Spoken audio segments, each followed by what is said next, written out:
Welcome to the Hockey House for this week's edition, 12-12-12, I guess it is today. So, of Sideline View. Can we act like we're 12 then, or is that what that means? I think we are 12. Anyway, we'll start out here this week. Jeremy, we got a couple things coming up. Gymnastics Opa has their home meet Thursday, and then also girls basketball has their first home game on Friday. So, and you're doing both of those. So I am doing both of those. Talk about those a little bit. Gymnastics, they opened up last week against Alexandria. They got the loss, but still they have some talent there. They have some state experience. And Michaela Cerny, she's back. She didn't go last year, but she's been there twice already, so she's trying to get back. A lot of young athletes on that team, and we'll see how the roster kind of rounds out. It should be it's always kind of a fun to see them for the first time, see what the new tricks that they have up their sleeves, and so we'll see how that goes. And then girls basketball, like you said, they got their first win Saturday against Little Falls, and so they're hopefully building that confidence momentum. They're a very young team as well, so we'll see how they had a big game from Heather Fletcher last week in that win. Yep. She had a good game, and they were without Taylor Johnchoi, who was taking her ACT test, and she missed the game because the test didn't get over with in time. So she Fletcher really needed to step up, and she did. So good win. I had the opportunity. You covered the first Brainerd boys basketball home game, and I covered them last night, and against Sartell, and I was really impressed. I mean, it was a 23-point win, and Ian Hogue was just virtually unconscious. I mean, that was one of the best performances individually I can remember in a long time. I mean, he hit 4 straight threes on 4 straight possessions in the second half,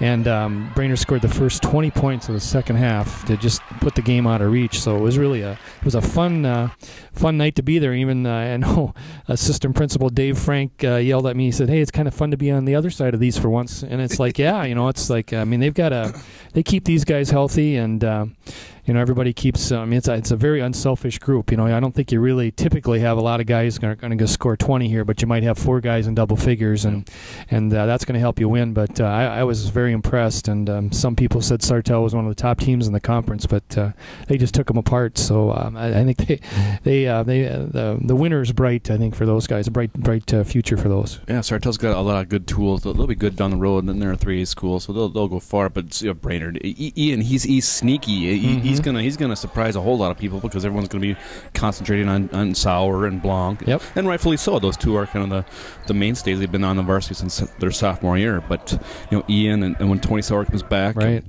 I think Comstock is highly underrated. He's a really good, hard-nosed guy down in the paint, and it's a good team. They're going to be fun to watch, so I definitely recommend going out and watch them. They go 9-10 deep, I think, too. So, they've got 27 guys on the roster, so they can go even farther. But, I mean, they're playing 8, 9, 10, and those are pretty solid 8, 9, 10. So, looks like it's going to be a fun season to follow those guys. It will be. Coming up here now, Nordic Skiing, Zine Baker from the boys' team has won twice, and you took that call, I think, or last night. Yeah, back-to-back for Mr. Baker, and it's good for him. He won at Mount Itasca on Saturday, then he comes back in St. Cloud, and according to Mary Claire Ryan, really kind of dominated the whole race. He led the whole way, and the second place guy was around him in the middle of the event, but then Baker just kind of pulled away and kept pulling away, and he got the win. Brainerd boys finished second. Little Falls girls won. Maria Hauer won that side, and Allison Cosplot of Brainerd, she finished second. So there's some pretty good Nordic skiing going on right now. I know the boys hockey team won, I think in overtime, was it last night at St. Cloud Apollo? So I think the last 2 games, I think they've had overtime, 1 loss to Alec, and then overtime win over Apollo last night. So a nice comeback win, too. They were down 3-0 heading into the third, so Coach Archibald must have said something. I can only imagine. I know the Flying Warriors girls team, they lost 2-1 last night, I think it was, and then what else did we have last night that was going on? Oh, a lot of stuff. Yeah, a lot of stuff. 29 events. Yeah, Staples girls basketball beat Crosby Ironton. I didn't see Chelsea Bonsanti's name in the box score, so I don't know if she played for Crosby or not. But Staples won handily on that match, and there's a lot of individuals scoring pretty high numbers last night from the area. So it's good to see good basketball, some good hockey, wrestling. Aiken wrestling won, and Staples split. So some stuff going on in the area. So it's time to get out there and start spending some of your hard-earned cash and watching these people. That's right. Another couple things coming up this weekend here. We've got Joe Haig playing, Brainerd High School graduate, playing for North Dakota State. He starts at offensive tackle. They play in the National Division II semifinals, and that's a Friday night game. And Mike Valisano starts at inside linebacker for St. Thomas. They're in the Division III championship game. That's also Friday at 6. The St. Thomas game, I'm not sure if that's on TV.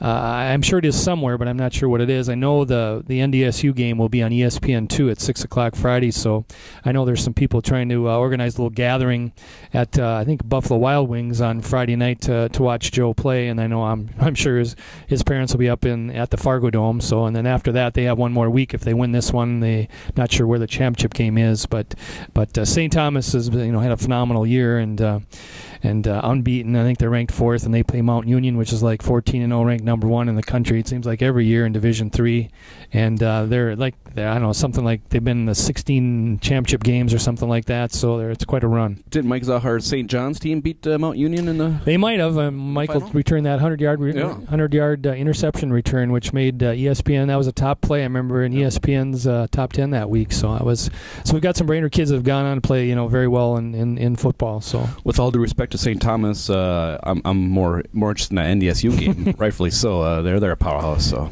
well, the Gophers beat NDSU in basketball last night, so that should humble you a little bit. It's not right? basketball season yet, not until football gets over with. That's true. We still got a lot of football left, surprisingly. I mean, yes. NFL bowl games will be starting up on Saturday, so a lot of football left. But unless you have anything else to touch on, I think that's about it for this week, and we will talk to you next week again from the Hockey House. Thanks for joining us. See you later.